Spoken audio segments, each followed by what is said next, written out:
January 4th, 2014. The sky over Michoacán is gold. A small white Cessna flies east, and the engine is making a sound it shouldn't. Inside, a white-haired man sits very still, the only doctor in his town.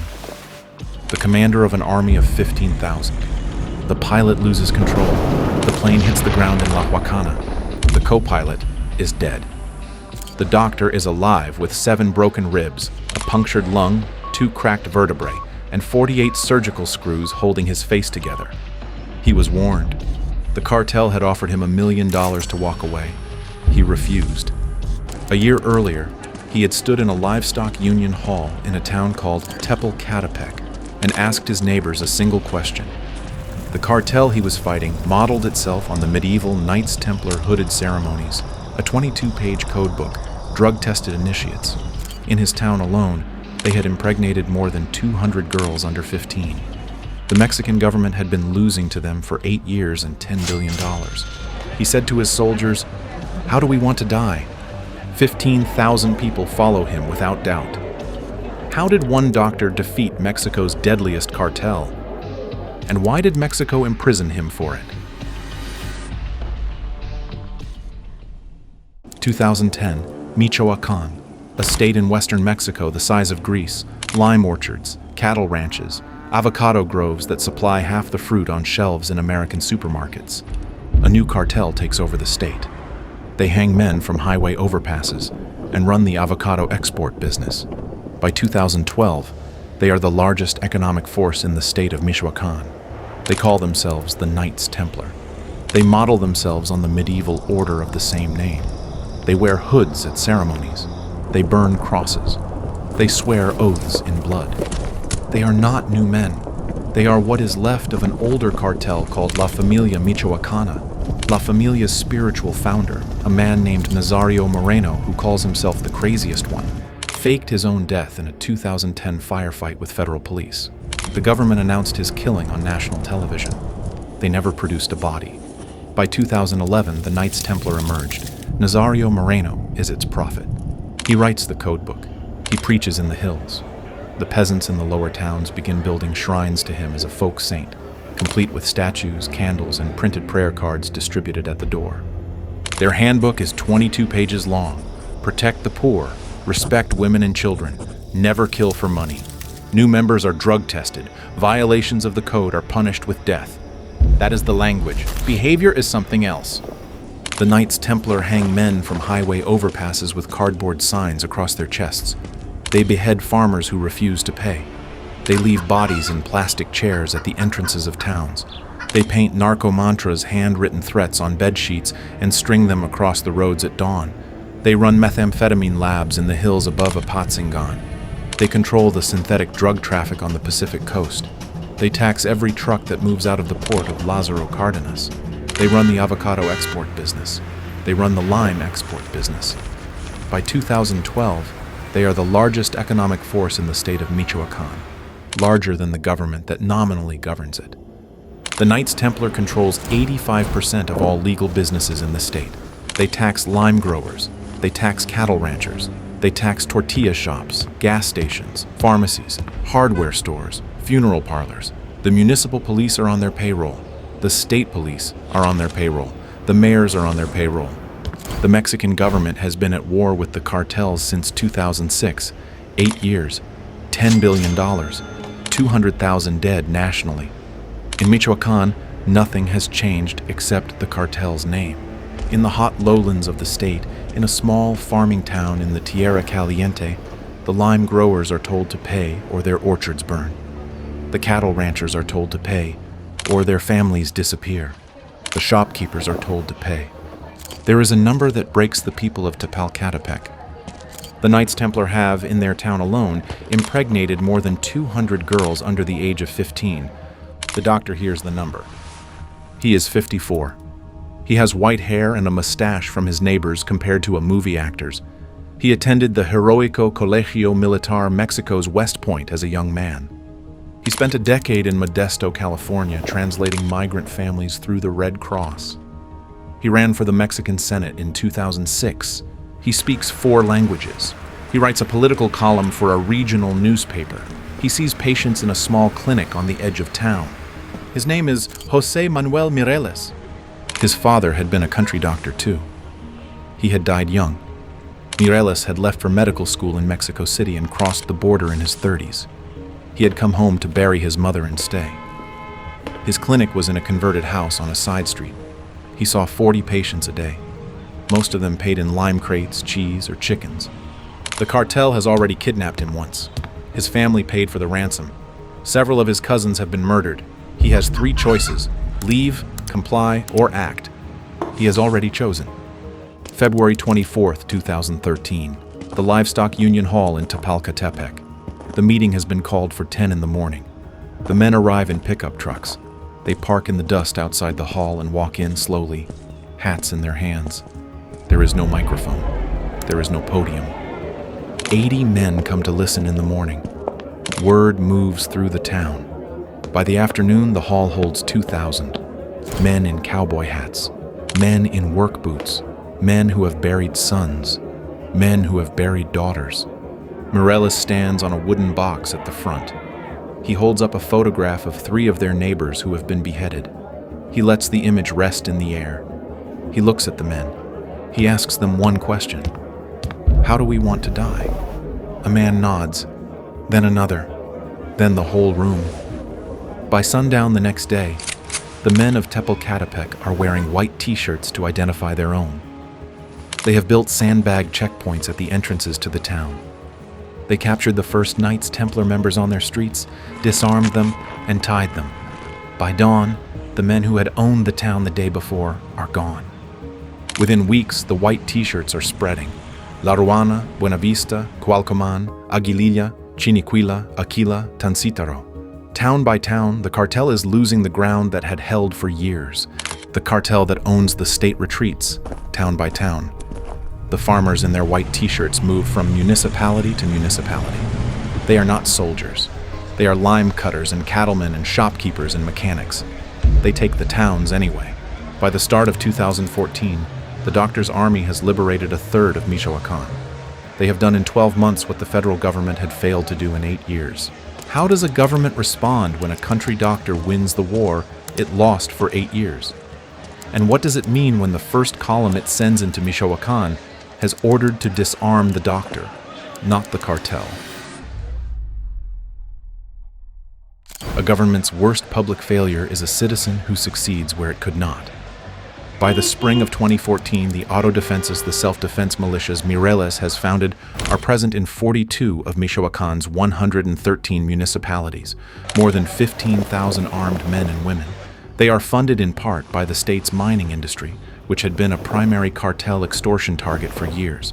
The miners would rather pay the doctor's people than the cartel. The autodefenses operate outside the law.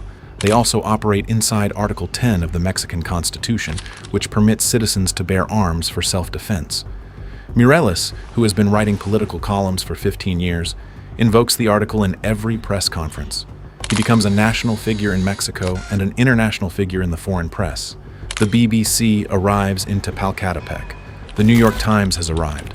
A documentary crew embeds with him for a year and films what becomes an Oscar-nominated documentary called Cartel Land. The cartel, through intermediaries, offers Mireles $1 million bribe to disband. He refuses. A federal official, off the record, offers something quieter. The autodefenses can be legalized. They can be folded into a new state-controlled body called the Fuerza Rural in the Rural Force. Uniforms, salaries, official authority. In exchange, they will come under government command. Mireles refuses this too. He sets a single precondition. He names 4 men: La Tuta, El Chayo, El Quique, Tio Nacho, the 4 top leaders of the Knights Templar Cartel. Capture them first. Then, the autodefenses will disarm. The government does not accept the terms. A column of the Mexican army arrives in Tepalcatepec. Their orders are not to disarm the cartel. Their orders are to disarm the doctor. The army column is 200 soldiers, 3 armored Humvees, mounted machine guns. The autodefenses in the town square number maybe 50 men. They have hunting rifles. They have AK-47s captured from the cartel. The soldiers moved into the town square. The auto defensas hold their ground. Then the women come out of the houses. Then the children. Then the grandmothers. The grandmothers form the inner ring. They are wearing aprons. Some of them are still carrying laundry. They do not speak. They simply stand between the soldiers and their sons. The standoff lasts 4 hours. A child is given water by a soldier. A grandmother slaps it out of his hand. The soldiers are ordered to take the weapons of the auto defenses. They cannot. They lower their rifles and back down. The footage is on international news within hours. The Mexican army has just been publicly humiliated by farmers on camera. In another Michoacán town, a separate disarmament confrontation goes the other way. Federal soldiers fire on civilian protesters. 4 unarmed people are killed. One of them is an 11-year-old girl. The government issued a statement. No one is prosecuted. Mireles begins moving in a convoy. He stops sleeping in the same bed for 2 nights in a row. His house is guarded. His family is moved. He gives interviews to every major outlet in Mexico, then to the BBC, then to the New York Times. He says, on the record, that he believes the federal government wants him dead more than the cartel does. He has been told for months that the cartel will come for him. He believes in them. On the afternoon of January 4th, 2014, a Cessna Centurion, 2 carrying the doctor home from a meeting in Guadalajara, loses engine power over the dry hills of La Huacana. He had been told it would be the cartel that came for him. How does a man survive a cartel's assassination attempt, a government buyout, and an army standoff only to be handed 3 pages by a federal official in his hospital room? And what had they written on them? The plane hits the ground at a shallow angle and skids through the brush. The co-pilot dies on impact. Mireles is conscious. His face is broken in 7 places. He cannot move his neck. He cannot feel his right hand. He cannot tell that his lungs are filled with blood. A federal police Blackhawk lifts him to a hospital in Mexico City. The Michoacán State Prosecutor's Office issues a statement within hours. Mechanical failure. Mireles, when he can speak, will tell 3 different journalists in 3 different interviews that he believes the plane was shot from the ground. He will maintain this for the rest of his life. The flight log disappears. The wreckage is removed before forensic teams arrive. The pilot's family is paid a settlement and asked not to give interviews. The damage takes a full minute to read aloud. 7 broken ribs, a punctured lung, 2 fractured cervical vertebrae, multiple facial fractures, bone harvested from his shin to rebuild his eyebrow ridge, 48 surgical screws fixed into his skull and jaw. He will live the rest of his life with them. He is told he will not walk for months. He is recording video messages from his hospital bed within 10 days, jaw wired, face still bandaged, refusing to disarm. Then the government walks into his hospital room. They bring a written script. They asked him to read it. They tell him it is a routine update for the public. He is on painkillers strong enough to dull a horse. He reads it. The script he reads is 3 pages long. In it, he thanks the federal government for its response to the cartel crisis. He praises Commissioner Castillo by name. He calls on the auto defenses to lay down their weapons and trust the institutions of the Republic. His voice on the tape is so slow that his words almost overlap. He blinks for 4 or 5 seconds at a time. The video is recorded. It is edited. It is released to the Mexican public the following week. In it, Mireles appears to be urging the auto defenses to lay down their weapons and cooperate with the federal army. His face is bandaged. His voice is slurred. He looks like a man whose mind has changed. The public does not yet know the video was scripted. The movement begins to fracture. Some men disarm. Others refuse. The story for a week is that the doctor has lost his nerve. Mireles, still in the hospital, learns what has happened. He records a second video on a phone smuggled in by a visitor. Face bandaged, jaw wired, bandages on both arms. He repudiates the first video word by word. He demands the auto defenses continue until every one of the 4 cartel leaders he named is captured or killed. The story is no longer that the doctor has lost his nerve. The story is that the Mexican government tried to put words in his mouth. He gives an interview to Carmen Aristegui, one of the most respected journalists in the country. He tells her, on the record, that the script was brought to him in his hospital bed, that he had been asked to read it, that the footage had been edited, that he had been drugged. The interview is one of the most watched political segments of the Mexican year. It is also the moment the audience learns the second front. While Mireles has been hospitalized and fighting the forced video aftermath, his own personal bodyguard, a stout, bearded man called Papa Smurf, has been moving against him. Papa Smurf has been claiming leadership of the Auto Defensa Council. He has been negotiating, in secret, with the Federal Pacification Commissioner Alfredo Castillo. He has been agreeing, on behalf of the movement, to the same Fuerza Rural deal that Mireles had refused. In March 2014, the Auto Defensa Council, partly under government pressure, partly under bribery, partly under exhaustion, strips Mireles of his role as official spokesman of the movement he had founded a year earlier. He is officially no longer the leader of his own army. He thought the worst was the plane crash. How does a man stripped of his army and betrayed by his own bodyguard still pose enough of a threat that the state needs soldiers to block a road?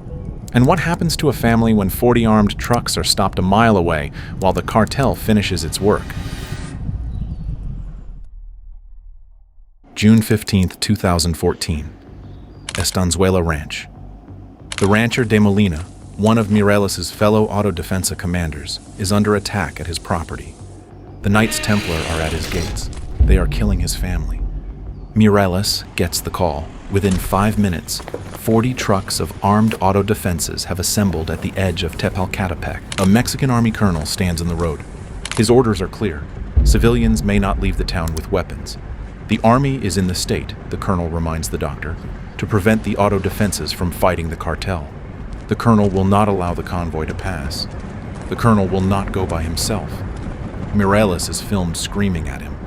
"Go with us, assholes! That's your job!" The colonel's men stand and photograph the license plates of the Auto Defensa trucks. They do not move. They do not move for an hour. By the time the Auto Defensas finally force their way past the line and arrive at the De Molina ranch, the rancher is dead. His family is dead. His daughter, 11 years old, is on the ground wounded by a grenade. The engine of his truck is still running. Blood pools in the dirt at the gate. The Auto Defenses find De Molina's 2-year-old son alive in the back of a closet. They find his wife on the kitchen floor. They find a Knights Templar combat boot on the front step. Mireles steps over it without looking down. The Mexican army watches Tepalcatepec from the edge of the road as the Auto Defensa convoy returns. 12 days later, Mireles is on a live television interview on Canal 13. He is speaking about the De Molina massacre. His name is Colonel. He names the order. He is mid-sentenced when the producer's earpiece lights. A phone call has been placed off the camera. The interview is terminated. The audience watches the silencing happen in real time. June 27, 2014. Mireles and 45 of his men are arrested in Lázaro Cárdenas, Michoacán. The charge: violating the federal law of firearms and explosives, the same statute he had been openly invoking Article 10 against for 16 months. The arrest is broadcast on national television. He is led out of a fishing village in handcuffs. He is 55 years old. He still walks with a limp from the plane crash. His face is still healing. Maximum security of federal prison. Of the 4 cartel leaders he had demanded to be captured before disarming, only one Tío Nacho has been taken at this point. The other 3 are still free. The Knights Templar are still operating in towns the Auto Defenses had not yet reached. The doctor goes from a hospital bed to a cage. He is moved to a maximum security facility in Hermosillo, Sonora, 1,200 miles from his family, then to another facility in Tepic, Nayarit. He is held in solitary conditions. He is denied a paper. He is denied visitors for the first 6 months. He suffers from a heart attack, then a second. His cell is 6 feet by 9 feet, concrete floor, concrete ceiling. One window is the size of a paperback book. The light is 24 hours a day. He cannot tell whether it is morning or night, except by the temperature of the wall. He is in his 50s. He has just survived a plane crash. He is told he will serve 30 years. His daughter is allowed to visit. She did not recognize him at first. With no paper allowed, he begins writing his memoir on toilet paper in the back of the envelopes. He smuggles the fragments through visiting lawyers over 3 years. The manuscript will be published in 2017 under the title, "We Are All Self-Defense: The Awakening of a Sleeping People." While he sits in solitary confinement writing his memoir on toilet paper, the cartel he had been jailed for fighting begins to die. How does a man take down Mexico's deadliest cartel from a solitary confinement cell? And what is left of him when he walks out? January 27th, 2014. Tio Nacho is captured. March 9th, 2014. El Chayo Nazario Moreno, the spiritual leader of the Knights Templar, the man called the craziest one, the man who had faked his own death in 2010 and become a folk saint with statues built to him in the hills of Apatzingán, is killed in a federal operation. The operation is in a hamlet called Tumbiscatillo. Government forces find him alone in a wooden cabin. He fires.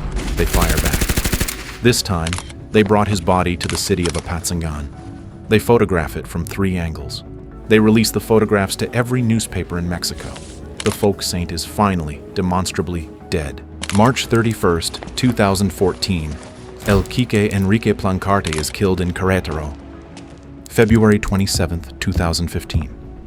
La Tuta Servando Gomez, the former schoolteacher who wrote the 22-page code book, the last of the 4 is captured in a Morelia safe house after a year and a half on the run.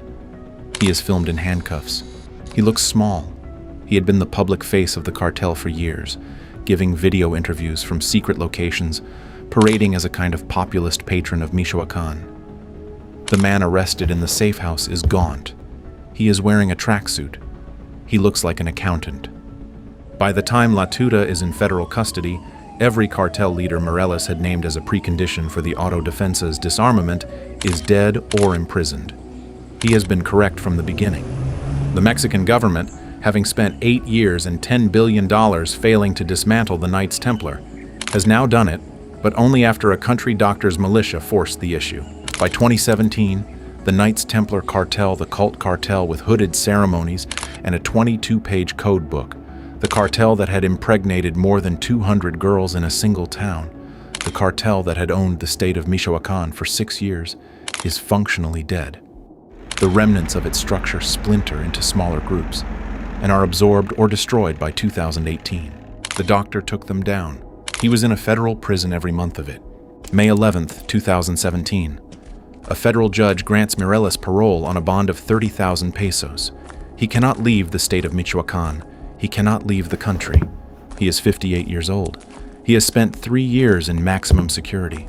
He walks out of the prison gates with a duffel bag and a cane. He was 54 when he asked the question in the Livestock Union Hall. He looks 15 years old. In 2018, the Attorney General drops all charges against him. He is fully cleared. He had been right. He had been innocent. No one is ever charged for the De Molina massacre. No one is ever charged for the 4 civilians killed in the disarmament. No one is ever charged for forced video. No one is in federal prison for what happened in Michoacán except the doctor who had tried to stop it. And now, even he is free. What follows is documented in the public record. He aligns with the new president, López Obrador, and the Morena Party. In 2019, he is appointed subdelegate of ISSSTE, the State Workers' Health Service, for the state of Michoacán. The same year, he is recorded on video at an official event referring to the female partners of beneficiaries as whores. The video circulates online. He is suspended for 5 days. His first wife and 2 of his children publicly accuse him of domestic violence. No charges are filed. In 2019, he marries a woman almost 40 years younger than him. He had spent 3 years in a cage for protecting the women and children of Tepalcatepec. He would spend the rest of his life accused of failing the women and children of his own family. Both could be true. November 6, 2020. José Manuel Mireles contracts COVID-19.